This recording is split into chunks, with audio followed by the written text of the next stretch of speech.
Every time someone runs a marathon, they are commemorating a man who, according to the oldest source we have, didn't make that run. The story everyone knows says that after the Battle of Marathon, a Greek soldier ran 26 miles to Athens, gasped out the news of victory, and dropped dead. It is a wonderful story, and the earliest historian to write about the battle, Herodotus, who lived close enough to the event to talk to people who remembered it, never mentions it. What he describes instead is stranger and harder and more revealing, a real run of 140 miles, a battle won by men charging at a dead sprint into the most feared army in the world, and the day a small city proved that the giant could bleed. The most powerful empire on earth had a grudge, and it had a name. Every evening, before the great king Darius sat down to eat, a servant was ordered to say to him 3 times, "Master, remember the Athenians." The Athenians had earned that hatred a few years before. When the Greek cities of the Ionian coast, in what is now Western Turkey, rose in revolt against their Persian rulers, Athens and the city of Eretria had sent ships to help them. And in the fighting, the rebels burned Sardis, the seat of Persian power in the region. The revolt was eventually crushed, but the burning of Sardis was the kind of insult an empire does not forgive. And so, what Darius assembled next was built for one purpose: revenge on the 2 cities that had dared to burn what was his. He put the expedition under 2 commanders, Datis and Artaphernes, and sent along a deposed Athenian tyrant named Hippias as a guide and a hoped-for puppet ruler. This was a focused, punitive force rather than the world-spanning host of the later invasions, carried entirely by sea, large enough to crush 2 medium cities and small enough to move fast. It crossed the Aegean island by island, and its first target paid the full price the empire had in mind. Eretria, the smaller of the 2 offending cities, was besieged, betrayed from within, taken, and burned, its temples destroyed in revenge for Sardis, and its people enslaved and shipped east. Then the fleet turned toward Athens. On the advice of the old tyrant Hippias, who knew the country, the Persians landed at a wide plain on the coast north of Athens, a place called Marathon, good ground for the cavalry that was one of their great advantages. The choice put the invaders about 25 miles from the city, with open country between. In Athens, the news of the landing brought the worst kind of decision, the kind that has to be made fast and cannot be unmade. The city could wait behind its walls and risk a betrayal like the one that had just doomed Eretria, or it could march out and meet a larger, more experienced army in the field. The Athenians chose to march, sending their whole citizen army of heavy infantry out to Marathon to block the roads to the city, joined by a small force from their loyal neighbor Plataea, and by no one else. The Athenians needed help, and the obvious place to get it was Sparta, the one Greek state whose soldiers were a match for anyone. Athens sent a professional long-distance runner named Pheidippides to carry the appeal. And here is the real run, the one Herodotus records. Pheidippides covered the rough mountain road to Sparta, roughly 140 miles, in about 2 days on foot. The Spartans heard him out and agreed to come, but they gave an answer that would shape the battle. Their religious law forbade them to march before the full moon, and the moon was not yet full. They would come, they said, as soon as the festival allowed, which meant Athens would have to face the landing nearly alone, with only the Plataeans beside her, for days that might decide everything. There is a detail in the run that the ancient world took seriously and that we tend to skip. Herodotus says that on the road to Sparta, Pheidippides met the god Pan, who asked why the Athenians paid him no honor and promised to help them anyway. After the battle, the grateful Athenians built Pan a shrine and held a torch race in his name. It is easy to wave this away as superstition, but it tells you the stakes as the Athenians felt them. They believed they were facing more than an army, the end of their city and their gods, and a people in that state of fear reaches for every ally, divine or human, it can find. The men who would stand at Marathon thought they had a god on the road behind them, and on a morning like the one coming, that belief was worth a few extra men in the line. At Marathon, the two armies sat and watched each other for days, and the waiting favored the Persians, who could choose their moment and who were expecting Athens to crack from the inside. The Athenian command was divided. 10 generals shared authority, rotating the chief command day by day, and they split evenly on whether to attack at all. The man who broke the deadlock was Miltiades, a general who had lived under Persian rule and knew how the empire fought.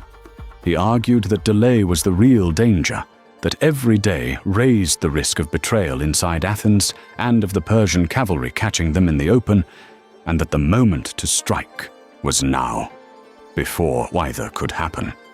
He won over the deciding vote, and the Athenians prepared to do the thing no Greek army had done, to attack the Persians head-on.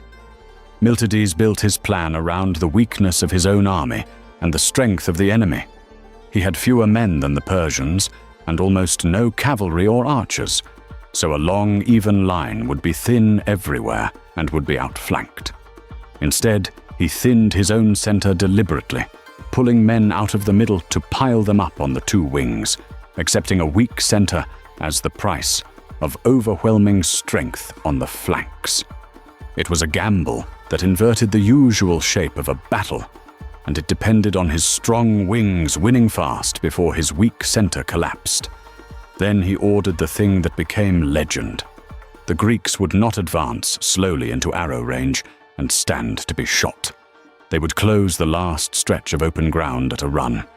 When the order came, the Athenian line went forward across nearly a mile of open plain, and Herodotus says they covered the ground at a run, the first Greeks he knew of to charge an enemy at speed. To the Persians it looked like madness, a smaller force with no cavalry and no archers rushing straight at them with nothing but spears and shields, and Herodotus says the Persians thought the Athenians had lost their minds. The run had a cold logic underneath it. By crossing the killing zone at speed, the heavy Greek infantry spent the least possible time under Persian arrows and slammed into the Persian line with full momentum, bringing the fight to close quarters, where their heavier armor, longer spears, and tighter formation gave them the advantage the empire could not match. The battle went almost exactly as Miltiades had gambled. In the center, where the Greek line was thinnest, the Persians and their best troops pushed through and broke it, and for a moment it looked as though the plan had failed. But on both wings, the massed Greeks shattered the lighter Persian flanks and put them to flight, and then the wings did the thing that wins battles. Instead of chasing the men in front of them, they turned inward, wheeled in on the victorious Persian center from both sides, and trapped it. The Persians who had broken the Greek middle suddenly found themselves surrounded, and the day collapsed into a rout toward the ships. Herodotus gives the count, and it is lopsided enough to be suspicious and famous enough to repeat. Around 6,400 Persians dead, and on the Athenian side, 192. Marathon was won, but the war of that day was not over, and what happened next is the run that mattered most. As the Persians scrambled back onto their ships, someone on the Greek side, or near it, flashed a polished shield from a mountainside, a signal catching the sun. Herodotus reports it as a real event and doesn't fully solve it, hinting that traitors inside Athens were signaling the Persian fleet that the city lay open and undefended, while its army was 25 miles away at Marathon. The Persian commanders understood the chance, They put their surviving troops back to sea and rowed hard around the coast to land at Athens itself and take the city before its army could return. The Athenians grasped the danger in the same instant, and the exhausted army that had just fought a battle in armor turned and made a forced march straight back to the city.